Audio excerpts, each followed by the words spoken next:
That's normal.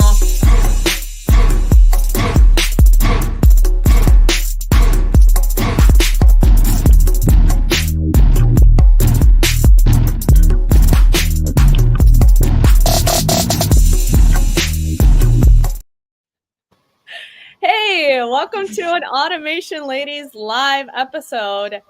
We have today with us the Tick Chick, Emily Merritt, and also part of our team here at Automation Ladies, and also part of our organization team for OT SCADACon.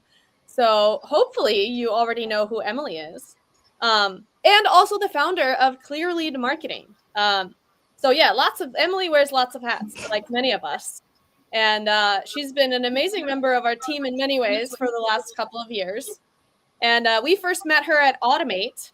And I don't remember how many years ago it was. It feels longer ago than it was, I think.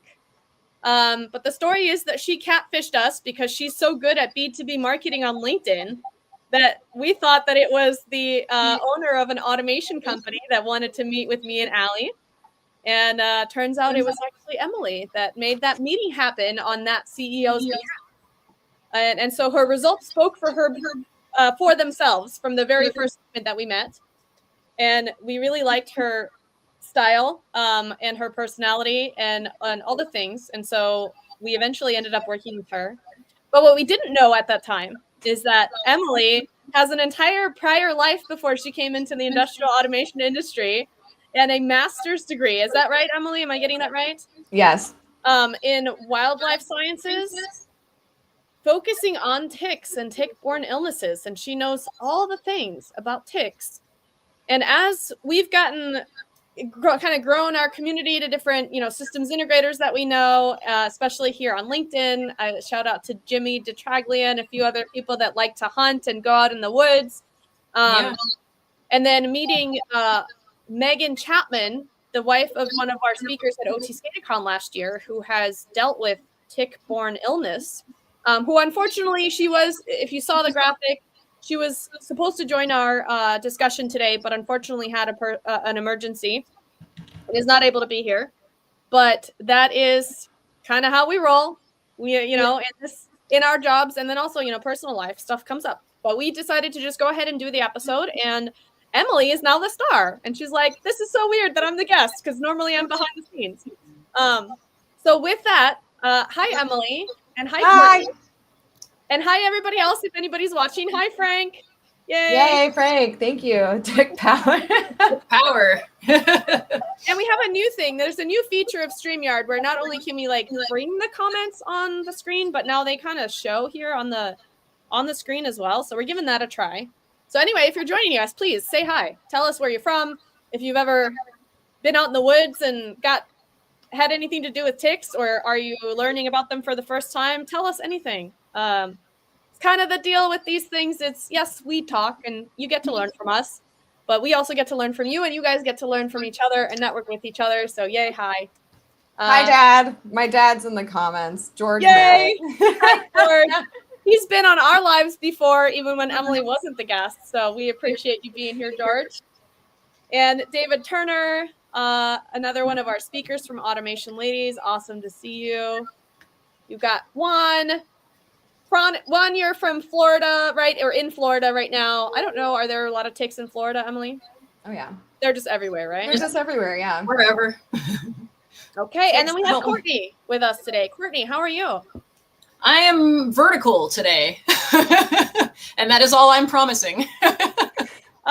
Look, I made a little post on LinkedIn earlier this week. I had some personal stuff happen over the last couple weeks, and I kind of fell into a little bit of a pit of anxiety. And Courtney flew out to Texas and kind of came to prop up me and Allie for a few days. And is that what the trip was about? Yeah, she came and helped me with my housework, and she helped me fold laundry. And honestly, it's something that I could never ask somebody for, but Courtney. I forced myself onto you. Honestly, you kept me and my household afloat. You kept me sane, and I really appreciate it. And so I'm glad that you're still standing and you're back. Looks like in your element in the office back in California today. Yes, made it in kind of early in the morning. and did some stuff with the kids, actually. Like, I just tore off my PTA volunteer sticker. So they don't know how tired I am. I just have to be vertical. So that's all I'm promising. I can be vertical for an entire day. Jim Condry is joining us from Massachusetts. Hey, thanks for being here, Jim. Jim, where are you in Massachusetts? I'm in Walpole. And you know how bad the ticks are up here. Okay. Well, that's a whole, we can get into that. Yeah, let's get into that. Well, let's kind of, even though this is a live and it was meant to be more of a panel discussion, we'll kind of treat this more like an Automation Ladies episode, and we will do this discussion sometime again, maybe in the fall or whenever we have time in our live schedule to have Megan on, because I think her story is something that we want to help get out, and she's also the amazing photographer that captured all of the goodness of OT Skatacon last year. So even though she's not in industrial automation, her husband is, and she got to spend 2 days, I don't know, observing us nerds doing our thing. And I would love to just, as a 5-minute side note of her episode talking about ticks, ask her what the heck you think of us weirdos. But that'll be an episode for another day. So today we're gonna treat Emily like a podcast guest. So Emily, it's so crazy. It's so crazy that I feel like I've been helping you guys kind of run everything behind the scenes for so long, and then to actually be on here, I really do. Like, thank you so much. Okay, so Jim might actually be able to share some insight with us because he's had Lyme a couple times, and that's a common thing you see. And Jim, we're about an hour away from each other, so that's super cool. So yeah, thank you guys so much for having me on, and of course, like, thank you guys so much for just like bringing me into your world, because like, you know, it's been a really great experience, and there's just so many people that are part of your community, and just like funny. Like, I wouldn't have a social life right now if it wasn't for you guys. So, and like all of the OT Skatacon speakers. So just a little shout out for OT Skatacon. If you haven't gotten your tickets yet, you probably should, because we've got like 15 left. And prices are probably going to go up about a month ahead of the actual event, which is in like 2 weeks. So, well, the event's in 2 weeks. A month from now from the event is in like 2 weeks. So, yeah. So that link is www. It's important not to skip the W's. Albert, though, you should try to help us get away from needing the W. I don't know how he has. I don't know what's going on. It's still okay. So www.otskata.com. If you search for OT Skatacon, you'll find us, hopefully, but that is the official URL, and there are tickets still available, but not very many. So yeah, okay, we'll get into your story, but Jim has had Lyme a couple times and was the first Lyme case in Washington. Well, somebody else, some LinkedIn user whose name is not displayed, which is okay, but I misread that. So that's a really interesting thing. That name is Jason Weiss. Thank you, Jason. Oh, okay. You can see that. Cool. Oh, okay. For some reason, it's not. I have it open in LinkedIn as well. It doesn't show on StreamYard, but it does show on LinkedIn. Okay. Yeah, there's some sort of setting for that. It's a weird thing that happens to us sometimes. It doesn't show us your name. Thank you for sharing. And obviously, like, so I just want to open this by saying, like, this tends to be a really passionate topic for people. And so anybody out there who wants to like comment about their experience with it, that's great. Because as a disclaimer, luckily, knock on tickets. I see what you did. As a disclaimer, knock on wood, I've actually not diagnosably had a tick-borne illness yet, despite all of my experience, which I'll go into. But I have, in my time doing research on ticks, had a lot of conversations with people, and it can be absolutely devastating. And I'll talk about this in a moment, but what Jim mentioned about having Lyme multiple times, that's something that people, like, you don't realize you can actually have, and it's like a really important thing. And then, yeah, being the first case of Lyme in Washington, like, yeah, like that. It's like COVID when everybody was like first getting it, nobody knew what it was. It is a thing where they didn't know what it was for a really long time, and in like the 70s, 80s, and 90s, it started becoming more of a thing. So anyway, but obviously I'm not the disease expert. I'm more of like the wildlife ecology side of things. But yeah, so I'll just go into a little bit about myself. So as Nikki graciously introduced me, my name is Emily Merritt. And my life has kind of taken me in an interesting trajectory, but how it started was I was actually a wildlife scientist. And I do have my master's degree in wildlife sciences. I used to run a bunch of research projects, and I was out in the woods a lot. And I had this experience actually when I was, it was like an internship in between undergraduate and graduate school where I was actually on Martha's Vineyard in Massachusetts. And there was this couple that would come a lot to this site that I used to do research on. And it was a really beautiful beach area with this, it's called Ice House Pond. If you've ever been on Martha's Vineyard, not Myrtle Beach, Dad, you're in my head. There's like, it's surrounded by salt water. It's an island in the Atlantic Ocean. And in the middle of it, though, is a freshwater pond.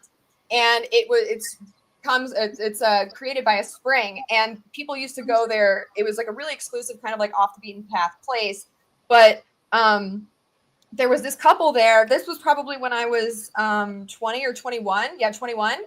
And this is like how it started. This is how my passion started for ticks. So this couple would come, and the wife came first, and she like kind of ran down the hill to get to the beach. And she goes, "Oh, be on the lookout for my husband. He's coming after me." And this dude, who I think at the time was in his 40s or 50s, he looked fairly young, and he was walking like an 80-year-old man, like this, just like super slow. Cool. And I was just like, he just kind of came, and he had a really good attitude. He's like, "Oh, I walk like an old man now." And I was like, "Why?" And he goes, "Oh, well, I've had Lyme disease really bad. And it's just like really affected everything. But my wife and I have been coming here for years, and we still try to make it out here." And it really just stuck with me that you have these like fairly young people who one races to the pond and the other one takes their time. She was just like, "Peace, you're on your own." But he was like really kind of like not frail necessarily, but just like really, really like obviously like hurting. And that's probably the only time in my life I was ever like so profoundly hit with something. And I just became like fascinated with like the whole idea of things. And then at that time I started hearing like my boss had Lyme disease multiple times, and someone said a quote, "Oh, it gets easier every time." I was like, whoa, that is nuts to think about. But like each time you got to take like crazy antibiotics and stuff. And I remember one time in that job that I had, I used to wear shorts out in Massachusetts in the wild, just like wear shorts. And I remember one day I counted and I had like 98 ticks on my leg attached. Wow. And I was just like, "Oh, isn't this funny?" Just picking them off, like not even thinking anything of it. And like that summer just kind of really changed my life. And I just always had it in the back of my head that I got super nerdy about like ticks and tick-borne diseases and just like fascinated with it. And so fast forward, actually, after I graduated with my degree, right as I was finishing my degree, there were a lot of people, I don't know who I started talking to about, but it seems like there was Lyme disease down there and other tick-borne illnesses, but nobody really talked about it. Then I started doing more research and finding out that that doctors really didn't treat it down there because they didn't think it was a big deal. And because Lyme wasn't a big deal down there, they didn't really think about anything except for maybe Rocky Mountain spotted fever at the time, which is another tick-borne illness that can actually kill you if you don't remove the tick within like 3 days or a couple days. And that's a whole other, that's different than Lyme, but it is curable, whereas Lyme's a little bit more curable-ish. That's a whole other thing. I'm not going to get into the nuances of that because it's really controversial. But what I will say is like doctors down there really weren't paying attention to it. And so I actually ended up putting on this, well, we thought only similar to like kind of OT Skaticon, we thought only like 50 people were going to show up, but I did. And this is funny because at the time I was doing scientific research, but I actually had marketing in me. I reached out to a bunch of local newspapers, news outlets.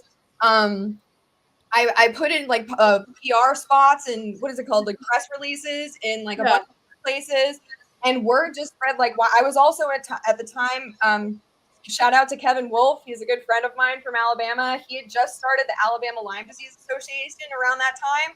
And this is actually kind of funny. The story of how we met was their website stunk. And so I reached out to him and I was like, "Hey, your website sucks. Can I help you update it?" And this was like, again, mind you, I'm doing like research actually at the time on horseshoe crabs for my graduate degree. And I reached out to him about like in retrospect, I'm like, "Oh, was I always supposed to be doing marketing?" Because I was kind of doing marketing stuff at the time. And anyway, we only thought like 50 people were going to show, and it ended up being standing room only. I think we don't know actually how many people ended up showing up, but I believe it was like 100 to 125. We didn't have enough seats in the room. And actually it's able-bodied people, healthy people ended up having to get up and give their seats to people who had tick-borne illnesses. Like it was a show. And we had like this display down in campus on the campus green where we were like interacting with students, and like we gave out free prizes. We had like catered food for the people who ended up doing a tick discussion we had invited speakers who were experts in the field come and talk. And so it was like a really like cool half day event. And after that, he was the department head of the State Fish and Wildlife Agency. And he's like, I always suspected that I had Lyme disease. And now after coming to this event, I am convinced I have Lyme disease. He goes, if you want to create a research project around this after you're done, I will give you whatever money you want. And so then after I graduated with my degree, I basically started the Tick-Borne Illness Project, which is essentially doing surveys of ticks all throughout Alabama. So I literally drove all over the state collecting ticks and just trying to see like what's here, where are they, what kind of habitats do they live in, and all that stuff. So that was my previous life. In some, sorry, I know that was kind of a long dissertation on my existence, but yeah, that's what we live for, though, is our special interests, the discussions that get us so passionate that we could talk about them for an hour or two or three. And yeah, I think that's, many individuals are multi-talented, and, having to pick one thing for a career for the rest of your life is not for everyone. And I think sometimes, unfortunately for people like us. Yeah. And then, I think picking your profession at the time you leave high school and go to college is, I don't know how, I don't think that works for everyone. Like, I've never grown up. I still don't know what I want to be when I'm a grown up, and I don't think I ever will. So I just kind of go with my gut and like things I'm interested in. Other people I think have, everybody's different in the way that they do things, but I tend to gravitate towards people because probably identify with them in some way that have this kind of multi-varied background and can't help themselves but either reinvent themselves or do something different or learn a new skill. And you definitely struck me as one of those people, because when we first met, you kind of, I don't know if you told us much about this background or not, but then hearing also, so tell us how the heck you got into industrial automation and to the point in which we met you at Automate. Okay, yeah. So, and then I also eventually want to circle back to the tick stuff for people who don't know, so we can make this educational, because I've got a bunch of props. Yeah. And then, oh no, he's still deflating, but I have this old Lyme disease awareness guy that I painted. When I told Albert I was breaking him out, he was very excited, but he's obviously got a hole in him. This is very sad. He was all. Well, let's do that part now while he's still got air. I'll blow him up if I need to. But hey, I also just want to give a quick shout out to some of our audience here. Vince, thank you for joining us in Connecticut. All right. No need to excuse your tardiness. This is a come and go as you please type situation. Jimmy, hey. So yeah, I mentioned you in the beginning because I knew you had signed up, and this you're one of the people that kind of made this feel relevant to the automation audience. Ticks kind of affect anybody that goes outside. So we should all know this. There's awareness. Even if you don't go outside, even if you never leave your house, there's actually ticks that can live in your walls. Oh, no, you just... Okay. I did not even know that, Emily. But then we have Jimmy giving some insight to Lynn. Love this. You guys interacting in the comments. And Lynn, hey, Lynn. Lynn was at OT Skate-A-Con last year. She was one of our helpers. We really appreciate you, Lynn. It's good to see you. And yeah, she said that she lived in Wisconsin. So they're talking about a very ticky Wisconsin. Which, okay. Yeah, that doesn't surprise me. I've never really been to Wisconsin, but someone said in the walls. Yes, and this is new. That there's a comment from YouTube. I've never seen that here before. Yay. Oh, hello. And hi, USA ABC Fox. That's awesome. Yeah, and then my dad. I did not need to know that. I can tell if you would like. My dad wanted me to mention, I assume by making the comment that yes, I graduated with my master's degree in Auburn University, which is what brought me from, I originally am from New York and the Northeast. And then I went down to Alabama for my graduate degree for a research assistantship. And then now I'm back in the Boston area again. But, anyway, all that creepy invasion. Oh, it gets bad, dude. Like, okay, I want to know, context is key here. Glad my wife isn't watching this with me. I'm not entirely sure because of the ticks or because of us. It's because of us. Let me see. So I have my reference guide that I created when I was a researcher, and I'm trying to. Do you have a digital version of that we can link to in the show? I do. Yeah, I was gonna share. If I talk about any resources, I was gonna share everything. Perfect. Right on. Oh, Albert says, I saw a tick in my rug once when Corn Dog and I lived in LA. And reference, Corn Dog is Courtney Fernandez. And Albert is the partner. Yes. Yeah, so, well, okay, and it depends on, and this is where it gets into the nitty gritty. It depends on what species of tick. So yes, of course, you could find a tick in your rug because it came in on your dog or your boots or your backpack or whatever. But if you start seeing a bunch of brown ticks and there's a bunch of them and they're crawling all over the place, we're talking a bunch, then you have a problem. Oh, ticks figure out hearing that they can live in walls of dry earth are crazy. Yeah, people hate when I talk about that. I'm already feeling uneasy. I was gonna say, I actually started feeling like itchy after you said that. Yeah. So it's actually the brown dog tick. So there's several different species of ticks. The American dog tick, which you find commonly on your dogs, especially in the Northeast. I find them on my dogs all the time, especially right now. Those are outdoor ticks. But a brown dog tick is very specifically, they live in and around dwellings. So your cement. Anyway, this is not infestation. This is a blanket statement. Infestation of these types of ticks is not common, but it does happen, especially if you have dogs that go outside and all that jazz. But yes, it's normal to just have them when it's not an infestation, to just see them out and about. Not really. You'll know if you have a problem. You won't just see. It's kind of like carpenter ants or termites and stuff like that. You won't just see one and it would. You see the evidence and a huge problem when you have it. Juan goes scratching. No. Look, I'm scratching now too. Maybe we should put a trigger warning at the beginning of this episode when we release it and be like, warning may cause scratching. They make you feel icky. Yeah. And let me just say, because we're on the brown dog tick thing, and yes, they do seem to be famous. They get a lot of attention because they're like the vampires living in or the ghosts living in your home type of thing. There are ways. There you go. Yeah. My dogs have ticks constantly. But I'll tell you how you can prevent them. So obviously, if you treat your pet ticks, treat your dogs with there's so many different flea and tick treatments. I actually use one that's called Bravecto. It's a pill, but there's other ones.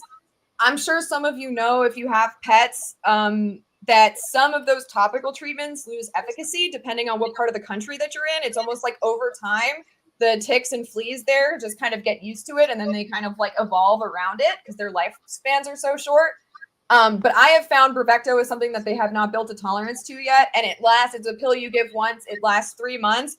This is some of the best protection that I have ever personally had with my dogs, so that's why I use it.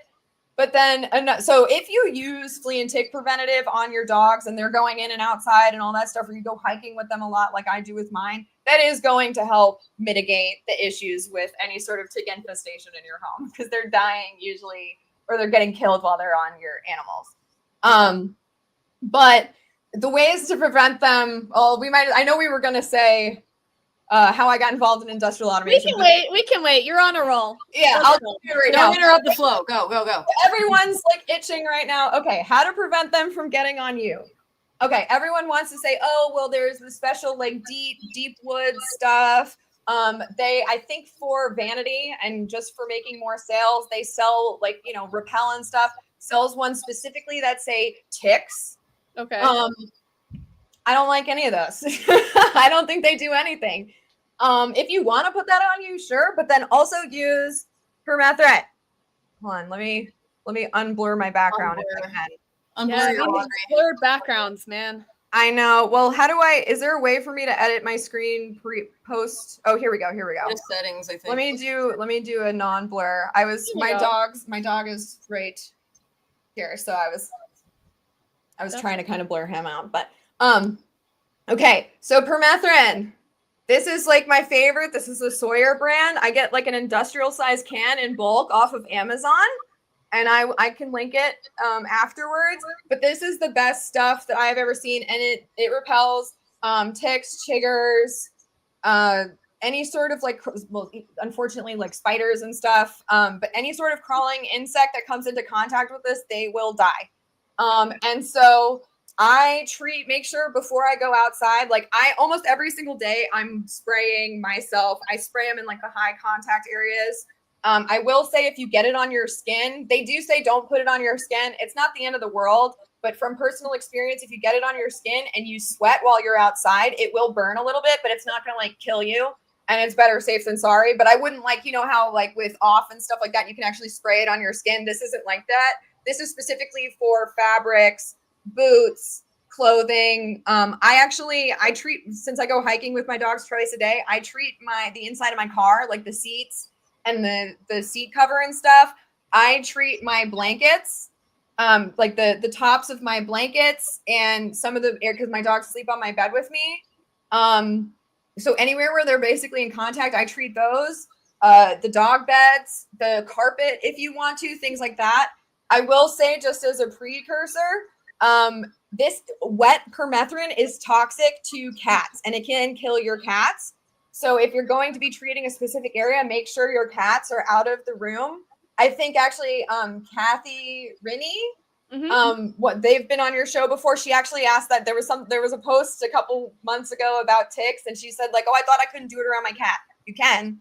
You just have to wait until it's dry, and then you can let the cat into the room. And you'll know, like you'll feel it. It dries, it goes on kind of like, here, I'll just spray it for, give it a good shake, and then just, it's like this.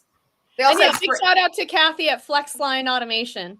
Yes. Huge friend of the show and genuinely one of the best people I've ever met. If you don't know her, she's a big ambassador for A3, the Association for Advancement of Automation. I think everybody knows what that means, but the company, the organization that runs Automate, and just an overall general like veteran in the industry that is super genuine and supportive and willing to help people and just an open book. And she owns a farm as well, and rescues a lot of animals and stuff. So I bet that, is a topic near and dear to her heart. And then while we're on a slight break, I give a shout out to, I'm not going to read this whole comment, but to this last long comment, whoever this is, thank you for attending and sharing. He just is new to industrial control systems and is in the wastewater market. And then I think, there are definitely also opportunities where our work takes us outside, right? To skids or to places where there may be potential ticks that you would encounter in the work outside if you're doing any of that. So this is also, I think, relevant to our industry in the sense that, if you're stuck out there doing any work on any of these remote systems, then think about protecting yourself from. I think there's also a misconception that like us techie nerds or engineer types like are inside in front of a screen all day, but an alarming number of us, I think, hunt, hike, camp, we're outside. Well, and what I think about, like, I know that sometimes, like, I've actually witnessed it on a site before when Tracy Williams, that's how I got into industrial automation in the first place, he took me around and like there were control panels outside on like the side of a road in a ditch in like a bunch of tall grass. And I was like, oh no, I didn't bring my permethrin. Oh no. I recently saw a post by someone that saw a WinTech HMI on a control panel at a rest stop on the side of the highway. See? So like, and who's going to be working on those? Like, it's probably engineers. So anyway, so that's why I thought, like, even though it's kind of like a weird passion of mine and all that stuff on the side, I was like, this is actually very relevant because it's you guys are out there. If you don't care about nature, but you might have to work outside in it. And this is just, you see them a lot, and ticks love to hang out on the edges of wood. I do like this. So a quarter of a cup in the rinse cycle, my outdoor clothing becomes repellent itself. So it's actually interesting that you say this because I had this thought a couple of months ago where I was like, you know how they have that like antibacterial laundry stuff? I was like, why don't they make it like why don't they make a permethrin wash for your clothes? Yeah. Because somebody said, he goes, you get the permethrin bottle that says it's good for 6 outfits. So actually, and that is good for your hunting clothes. You really rarely will find one, or if you do find one, it's dead. My favorites are the ones where I treat my clothes all the time and I think I'm safe, and then I find a dead tick on like a very intimate area on like a jacket that I had, and I was like, oh well, at least the permethrin worked. I didn't think it would get on me there. But so actually, anyway, that's a really good. I've never heard of somebody actually using it in their rinse cycle before, and now because I had that thought a couple months ago, you make me curious, and I'm probably going to run an experiment. So thank you. Because actually, I can run. Also an inventor and a product creator, product developer. Yeah, well, that's the whole other. So now. I don't know if this sparks anything for you, Emily, but if nobody's making a permethrin rinse for clothing. Well, apparently all you need to do is just put it in your wash so that you don't need it. You also know it's all about marketing, man. If you had a website that actually told people how to do that and the product itself said it's for that. For sure. And then that would be, I'm in the licensing space or trying to get stuff licensed. And so that would be easily licensable to like, yeah. Procter and Gamble or whoever does all that stuff. But actually, so I'll probably run an experiment. So this is what's called a flag. So this is what I used to do to collect ticks out in nature. So we actually did multiple ways of collecting them. We actually put a big white cloth. It was this size. We put it on the ground, and then we put a special container that we made out of foam, like coolers that would leak dry ice out into the woods. So this is how we would sample ticks. We'd set up those tarps, we'd put dry ice in the middle, and then we would leave it overnight with double-sided tape all the way around the edge. And then the ticks would be drawn to the dry ice. They would get caught on the tarp. And then the next day we would pick it up, fold it up, and we'd bring it back to the lab and pick off each individual tick. But when we picked up the tarp, we would actually, like in the woods, in the ground around the area, we would actually also flag for ticks. Because there were usually, maybe they didn't go on the tarp, but they were in the area. So anyway, now I'm going to run, you told me this, I have it here. I'm going to run an experiment now with putting this through the wash, and then I'm going to go out and collect ticks. So thank you for the content ideas. Well, apparently it's also very common in South Africa and Namibia to use permethrin in the wash if people are not in the city. Whoa, I'm so happy I'm learning something today. I love this. That's what's great about this community. That is what's great about this community, but it's also what's really great about this topic is like everybody wants to share their stories. Like I can't tell you how many times like I would give webinars and stuff back in the day when I was doing this research and traveling around, or not webinars, I'm sorry, I actually gave in-person seminars because I would get invited places. And like so many people would just come up to me afterwards and be like, let me tell you about, sorry, my Southern accent because this is Alabama. Let me tell you about the time I had a turkey tick on me, which is a colloquial name for a Lone Star tick. But anyway, yeah, that's really interesting. So now I'm going to, maybe I don't need to run an experiment. I just need to do it. I love that. So actually on that note, let's break out the Lyme disease awareness guy. Okay. So let's just say you come in from, all right. So we talked about preventative on your dogs. We talked about, permethrin is probably my favorite personal defense since we can't put flea and tick medicine in between our shoulders, which is unfortunate. So we talked about prevention. So what happens if after you come in from the woods, you've got all this protective stuff on your clothes and your boots using permethrin, your dogs are protected. Well, what now? They can still get on you because ticks are dicks, as I like to say. And they are, sorry for saying that on here, but they are. That's okay. And yes, and it's on brand and on topic. And they will, okay, that's just an automation comment. We'll get back to that. And they will get on you because that's their whole life's journey. I have 3 different moving life stages. Actually, I'll say that really quickly to just show you. So I have my little samples here that I collected from the wild. So you see these little guys? You can't even see them. Yeah. How small Yeah. those are in perspective to my finger. Yeah. Yeah. These Oh. are larval ticks. So this is the first baby stage after they hatch out of a mama's eggs. And these actually, in some species of ticks, they can also, and some diseases, they can also transmit disease at this young of a stage. So like, how much does that suck if you're like, Yeah. and that sucks. Like, how are you going to find that? They're crazy. And you can just, You can't see that on your clothes. Can you right? just shower that off your body, or are they like? well, I know, curl well, or stick to you.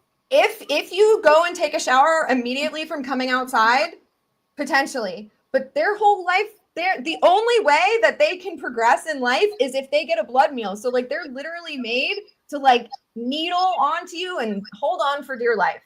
So like I will say though, these are fairly easy to remove. You're not supposed to do this. You're supposed to use tweezers, but you can just scrape these off with a nail. But I didn't say that. You didn't hear that from me. I don't recommend touching a tick with your fingers. But then once they go from that little baby stage, this is their next stage of life.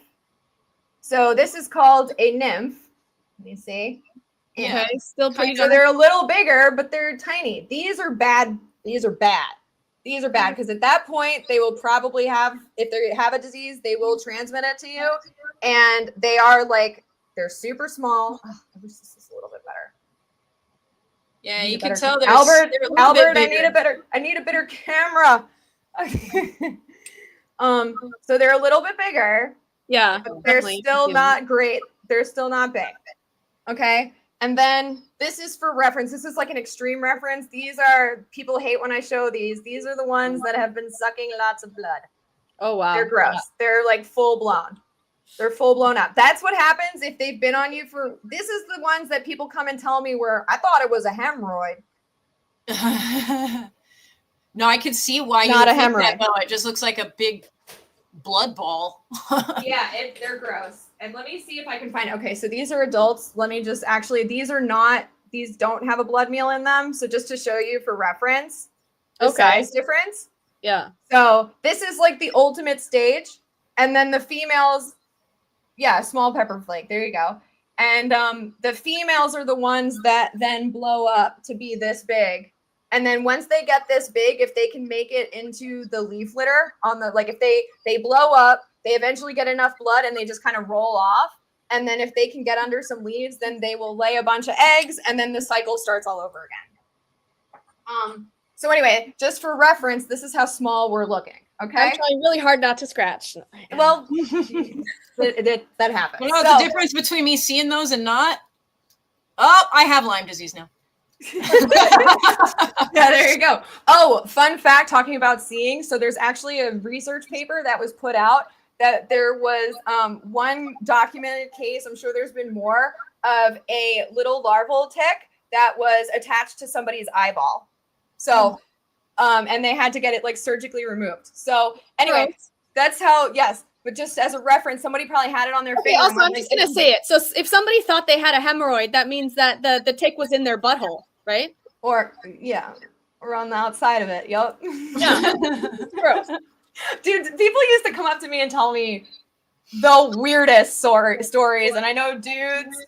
Well, ticks end up in weird places, right? Like, well, that's what I'm about to say. Intimate parts of your body. Yeah. Let's let you continue. Yes, no, that's okay. We could talk. Like I said, I could talk about this forever. Yes, and Albert, not hours. Can anybody guess or tell me? We'll do a little quiz. Can anybody guess how long it takes for a tick to get this big? A day. Okay, so everybody cast your votes in the comments. Okay, we'll take a little poll. What? Okay. What'd you say? I said Nikki? 2 days. Okay. All right. No. Okay. All right, Price is Right rules, everyone.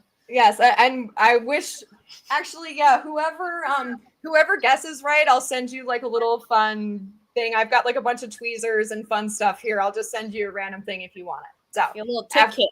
yeah, a little tick kit if you want. Okay, so let's just say, so now that we know what the size we're looking for, okay, now where do we check? So this is actually one of my trusty friends, Lyme disease awareness guy. And I made him for the tick event or the Lyme disease awareness event that I put on at Auburn University. And at the time, there was really no graphic that like comprehensively put together like where ticks attach to you. Everybody kind of knows like the scalp and the ears. That's kind of like common. Everybody kind of knows like the groin and like your waistband and stuff like that. But there are more places that they find yummy. And fun fact, where they find yummy is also dependent upon what species of tick it is. So different species of ticks move more quickly than others. Like the black-legged tick, Ixodes scapularis, actually is a very slow mover. It moves very, very slow. Whereas like a lone star tick or a turkey tick, as people sometimes call them, Amblyomma americanum is the scientific name. They move super fast. Like they sprint. Like if it's still alive and you pick it up and you put it on the ground, it's gonna like it like literally runs. It's insane. But anyway, so here are the main areas. So your head and your scalp, of course. They love like crevices and like hair. Think about like, you know, if you're a deer out in like the woods, where are they going to try to go so that they don't get scratched off? That's where they're going to go to you. So like their head, ears is like a hard place. Armpits are really popular just because it's warm, and usually what they'll do when it gets onto you. So their ticks are just hanging out on the edges of grasses, and they're just outreaching their arms, and they're just waiting for you to pass by. Okay. So Lyme disease guy passes by, tick gets on.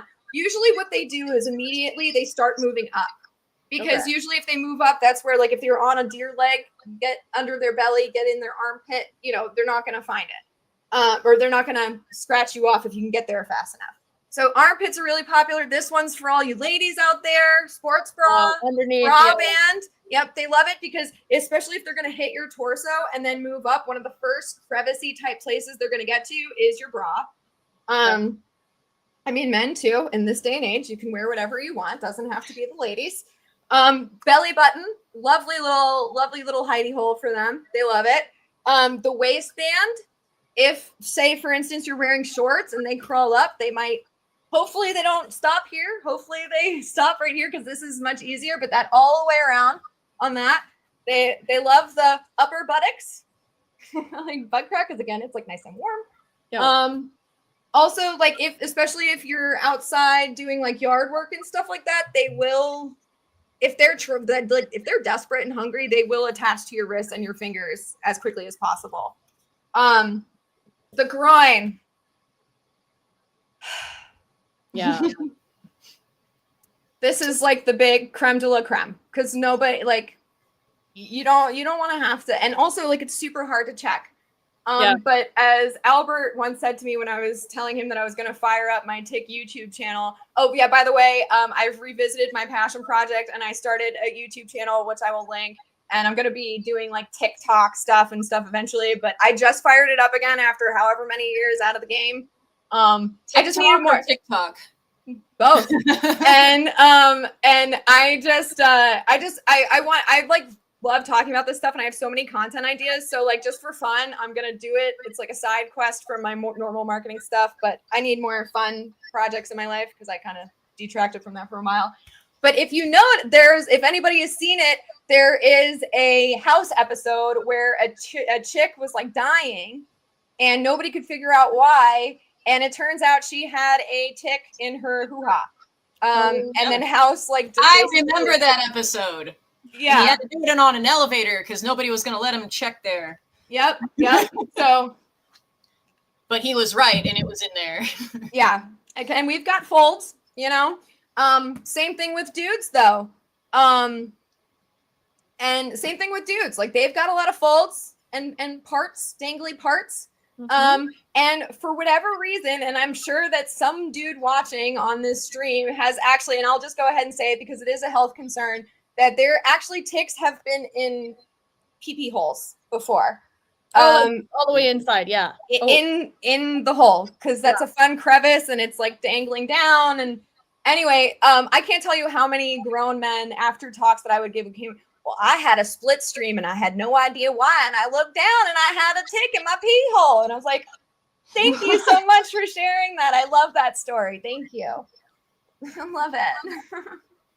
So anyway. How many are like right now going, oh, I wonder.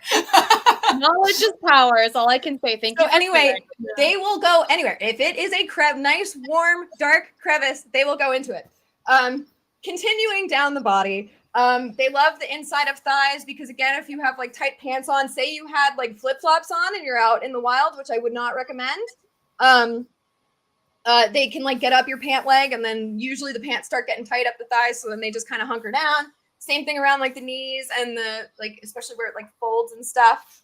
And then of course, if you're out in flip-flops, check your like, or at the beach.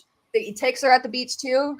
0 vacation from ticks. Oh, that's a cool. Do you want me to tell you about a story from Martha's Vineyard about ticks on the beach? Okay, Sure. So, let me tell you more. I thought it was safe at the beach. No, never. So there's just different types out there. So I was actually about like, let's just say 20 feet from the dunes at a beach. It was on this nice island, but it was on Martha's Vineyard. And all of a sudden, I have like, I call it tick dart. I have like tick radar. I see like movement. And another way to identify ticks is they usually are shiny. Like they kind of reflect light. So it's going to be different than a leaf that just kind of like is matte colored. Ticks, I find that like I always look for shiny. Even the babies are like, they just reflect light. And that's how I usually find them. But also you want to like actually check yourself well and all that stuff. But anyway, so I see this like shiny movement out of the corner of my eye just on the sand. And it was a tick that had come all the way 20 feet from the dunes to try to come and get me on my beach towel. And I said, ugh, that's gross. But I have this problem. I didn't have a knife on me at the time, but I also have this like personal flaw where I don't like killing stuff. So I won't like cut. I don't like killing stuff. So I was like, and this was me being naive before I got involved with all of this. I went and I was like, you know what? I'm going to bury it in the sand. And if it comes, if it survives, good for it. So I went and a couple inches under the sand. I buried it under the sand. And sure enough, 10 minutes later, I'm pretty sure it was the same tick was back on my beach towel. And so they will come and yes, you got to appreciate the persistence, but they will come and hunt you down. Okay. So now so the tick hunted you down from the dune you were trying to avoid, or you were trying to like enjoy your beach time. And now what? Well, now you have a tick on you. So I'm sure everybody knows, but like tweezers are a great way to do it. To remove them. There's also this cool new tick tool that I found recently. I haven't been a fan of tick tools. Actually, this is why this tick tool was invented recently. And I found out about it in my like little invention groups that I'm part of. And so I'll probably link that because it does seem really cool and I want to test it out. But what you do is you want to get as close to the skin as humanly possible, like remove all the hair, make it kind of stay up. The tick stay up vertical. You want to get as close to the hair as humanly possible and pull before it releases. Okay. It's gonna tense. It's gonna be uncomfortable. Don't be surprised if for a couple days after that, like you get a lot of redness that doesn't. And as long as the rash, if you get a rash, as long as the rash doesn't spread, you're probably okay. But you may want to go to a doctor, especially if you live in a place where like Lyme disease or other tick-borne illnesses are really prevalent. You might want to go get it checked out. But that's how you remove a tick. And don't flame. There are a lot of misconceptions like, oh, well, if I take a match to it and I burn it off of me. No, because sometimes what'll happen is the ticks will panic and then they will regurgitate their contents out. They'll like panic and they'll actually regurgitate everything that they just did back into you. So you can get sick that way. Just pull them off with this. And if you want to, then flame them after they're on your body so you don't hurt yourself. And then you can cut them in half. You can burn them. I went to my doctor the other day actually to get tested for anaplasmosis because both of my dogs tested positive in an antibody test recently. So I just wanted to go get tested just in case. Results haven't come back yet. Unfortunately, I was trying to schedule it in time for this so I could have something to say. Didn't do it. But she was so sadistic. She's like, I like burning the ticks because I like to hear them pop. I was like, you're psycho. And I'm going to go see another doctor now. But there are some people out there that enjoy that. But don't wash them down your sink drain. Okay. Can you guess why? Because they'll crawl back up. Yup. I've done that. Yeah, hard pass. So either if you're okay with kill them there by cutting them in half or flaming them or drowning them in alcohol, although it does take them a couple days to die being drowned in water or alcohol, by the way. Can you just crush them like another bug, like just with something? You can try, but they're usually, unless they're big and blown up, they're actually quite, like, they're meant to be, they're flat. They're literally called hard ticks. Like, that's what their classification is. So, like, sometimes you might not crush them good. Yeah. So I always recommend cutting them in half or flaming them or drowning them, but you need to let them drown for a couple days and make sure it has a lid on it. Or what I do is I flush them down the toilet and I make sure that I watch them go down the drain. And I say, in my logical mind, that doesn't really make sense. I say, well, they might survive, they might not. That's dependent on them and their will to live. And so that's in God's hands, not in mine. So, but yeah, make sure you see them go down, because if not, they could crawl back up again, which is insane. And now they're in your toilet where you sit your butt. And then you're going to get a hemorrhoid. So circling back to the question of how many days does it take for them to expand like that and get nice and big? It is several days. So David Turner said like about 4 days. Mm-hmm. It really just depends on several factors. If they had a previous, let's just say they were on a deer, but the deer scratched them off somehow, then, and they come to you next, they could have already been on they already could have had a blood meal a little bit in them. They're just trying to complete that blow up phase so they can like actually lay some eggs. So yeah, it does take several days. So David Turner, I guess average, I think you're the winner. So somebody, I saw a 3 and a 4 in there somewhere. Yeah, and again, like it depends. Like, yeah, you could get a 3-dayer if the tick was just on an animal before you. But if they haven't had a blood meal, it is going to take anywhere from like 4 to 7 days, I think, is the average. TikTok on TikTok. Yes, that is it. But yeah, I know that we're coming up on our time here. And I think as far as my show and tell goes, that was it. I feel like there was something I wanted to touch upon. So we remove them. They're on us. We remove them. Is there anything that one can do? Like you said, if you get a tick, you remove it. Yes. Potentially go get tested for something. Is there anything that you can do to try to prevent once you have had a tick on you? Like when you step on a rusty nail, you're supposed to go get a tetanus shot, right? Yeah. Is there anything that like you could do or should do to try to prevent becoming ill? Or it's kind of like you either got ill or you didn't, and you just need to go find out which one? So I know that it was really popular about 10 years ago for people to save ticks. And then there were several groups around the country that would actually accept your ticks and test it ahead of time for tick-borne illness, just in case, as kind of like a diagnostic tool.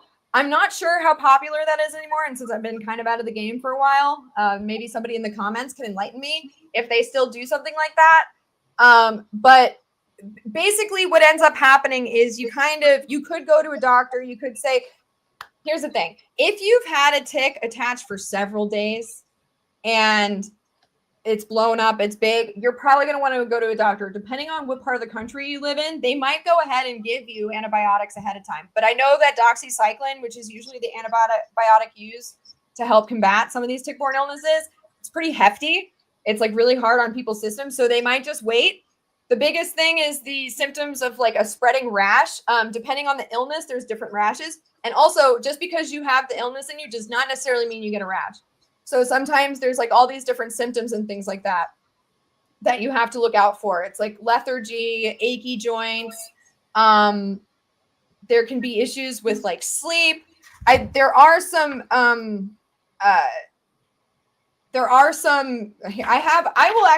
will share this digital version. It has all the information that one would need, like the Tick 101 starter pack. Okay, great. But like Lyme disease is pretty well known because it's like a lot of people talk about it, but there are others as well. So like Lyme disease usually has this kind of rash and it'll like spread. Okay. But not necessarily. Like it can be.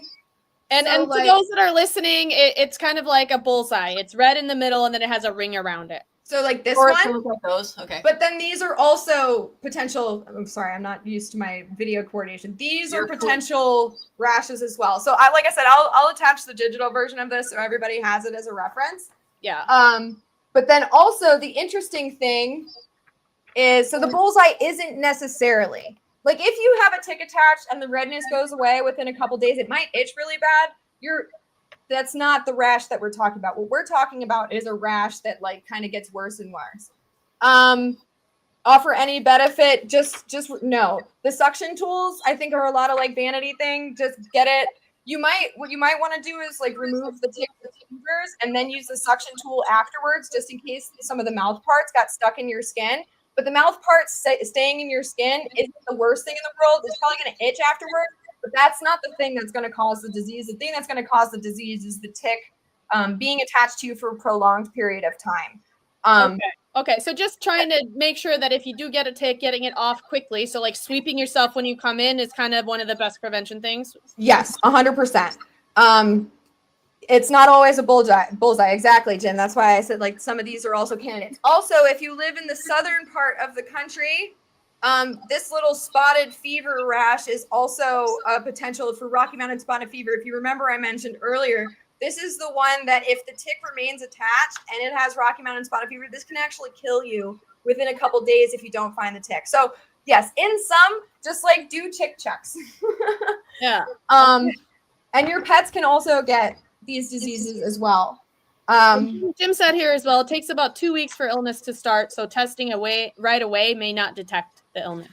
Yes, and it's kind of like COVID, like by the time you already have symptoms, if it's like it's not necessarily, it's like been in your system.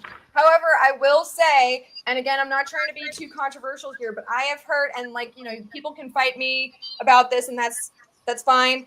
But I'll say it just because I don't mind saying it. I am not a doctor, as a prerequisite. However, there are people I've had many people tell me personally that they only had a tick attached for like a couple minutes and they were sick. They almost like felt weird immediately.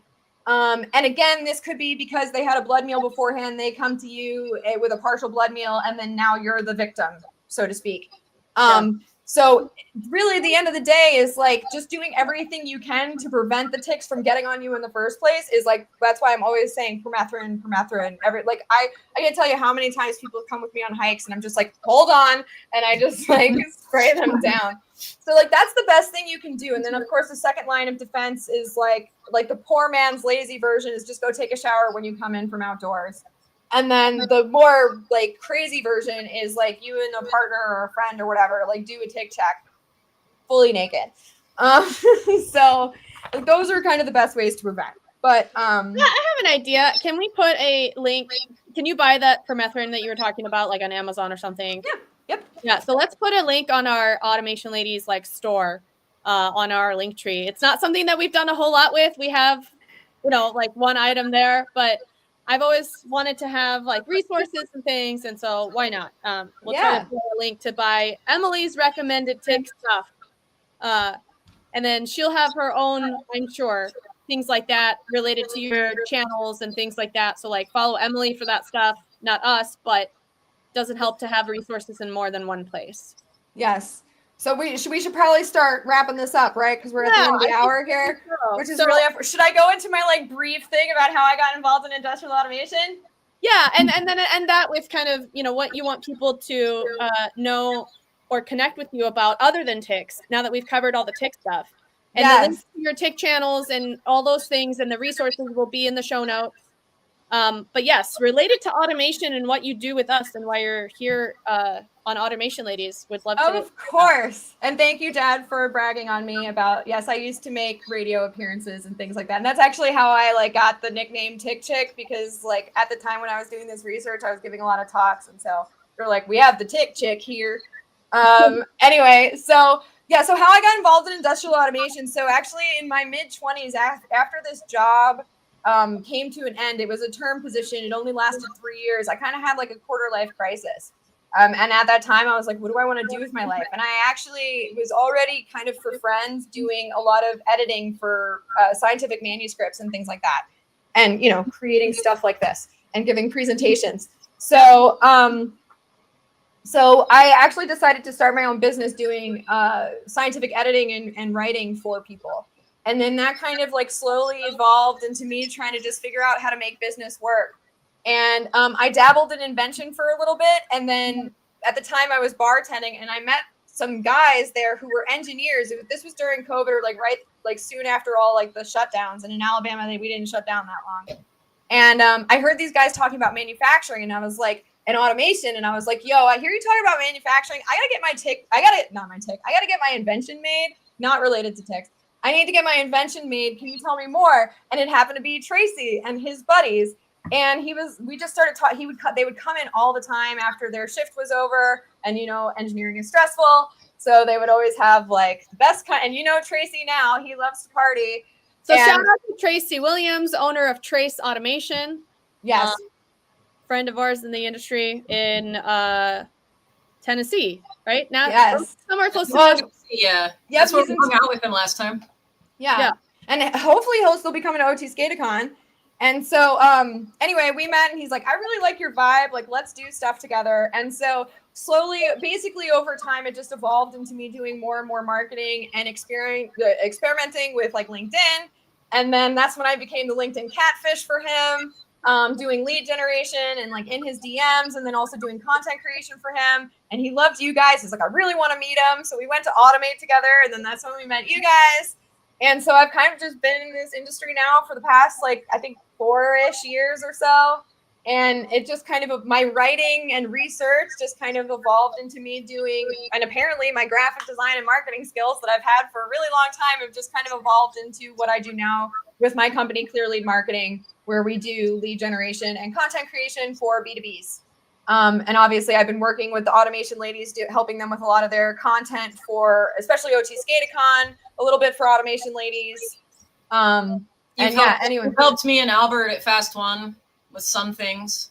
Yes, with your articles, with your blog articles. Yeah. I saw you. You also helped Allie write a couple of articles based on like just pulling together her thoughts and her LinkedIn post into like more of a long form article, which was one of the things that really I liked. And then honestly, the content you made for Trace Automation, like it's hard to find people that can speak our language. So I know I've tried to work with many people in marketing. They just don't understand our industry well enough to produce something that makes any sense or that sounds like it actually comes from anybody that knows anything. And so I was really impressed with a lot of the content that you and Tracy put out. And I know that it was so good that in some cases, companies like Ignition or Inductive Automation were sharing the guides that you were creating. And so it's just, I think you're a hidden gem in the sense that like, that's a rare skill set to put together. Somebody that has all of that marketing background and like the drive that you have, the background in the scientific writing. We're technical writing. It's a little bit different, but it's, those skills are very transferable. And now after having worked with us for 2-3 years now, I'm sure like your industrial automation knowledge and your ability to discern what's what in our stuff has just gone up.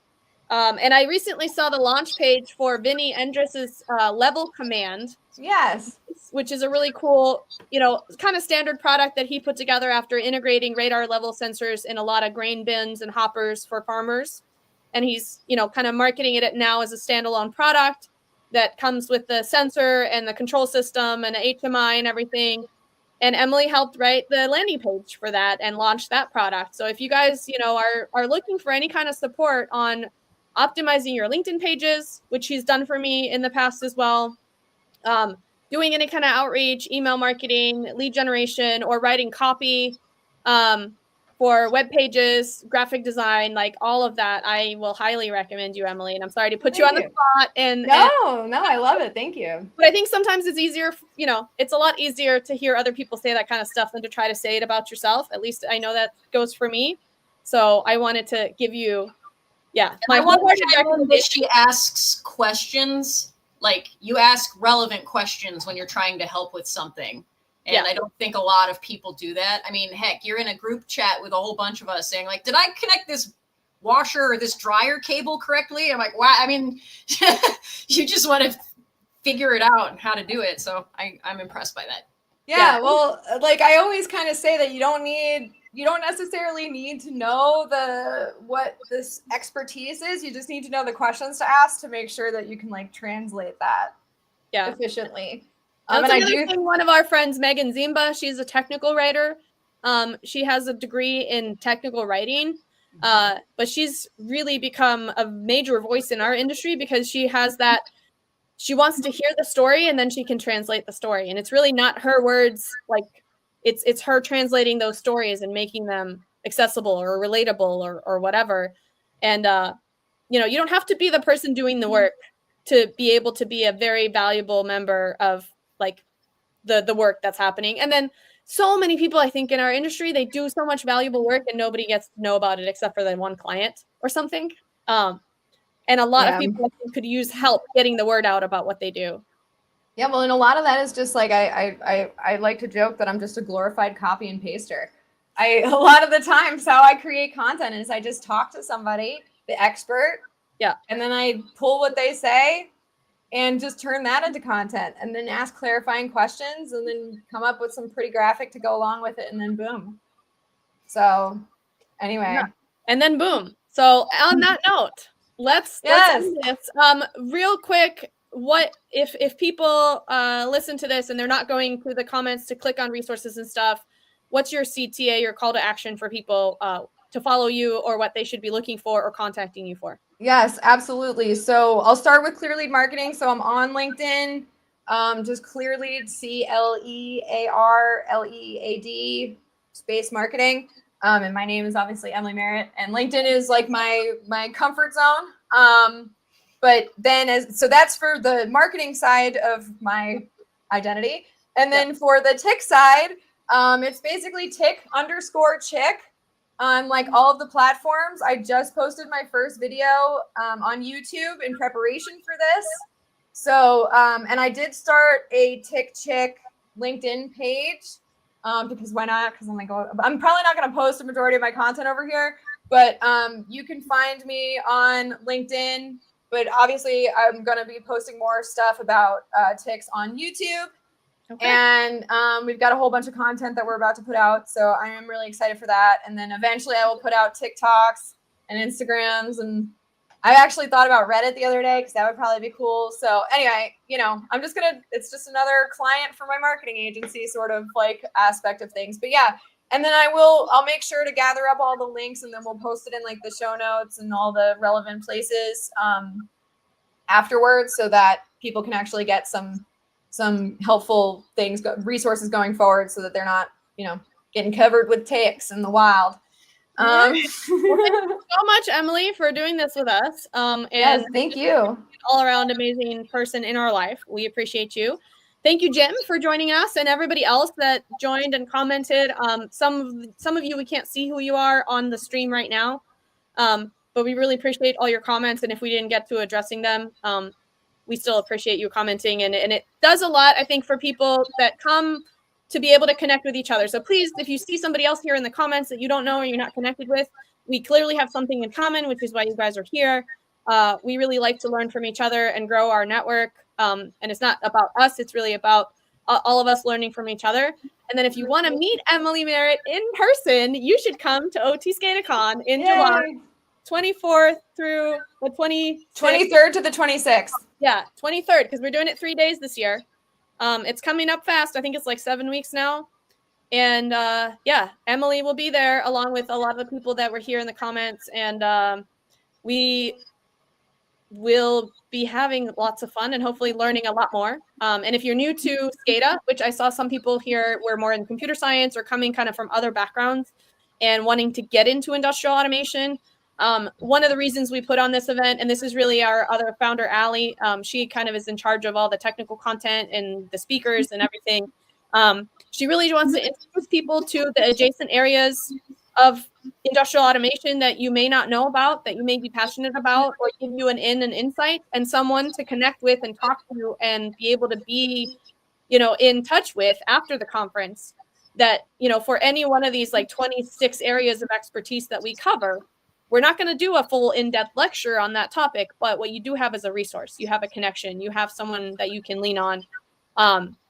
And that's a big part of it. And you will get to know people like us and Emily and stuff. And, you know, if you have a reason to get to work with her, she actually ended up working with some people from OT SCADACon as clients last year, just because I think there's so many people out there selling their services. I get lead generation. All lead generators are generating leads for themselves, right? So they land in my inbox and they all think that they are the bee's knees and that they can do everything. But it's hard to judge people or services when you don't have a frame of reference. And that's why I think in the automation industry, and, we do rely heavily on kind of like doing business with people that we know. And we like, relationships, they last.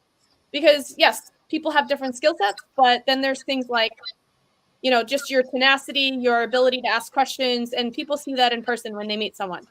And you get that vibe, like, and Emily, you have a vibe, like you get her done, you're smart, you pick things up. And if you guys meet her in person, if you didn't already pick that up from this podcast or from this stream, you will certainly see that if you meet her in person. So with that, we're 10 minutes over. Thank you guys so much for joining us. Thank you. Thursday afternoon. Bye-bye. Bye.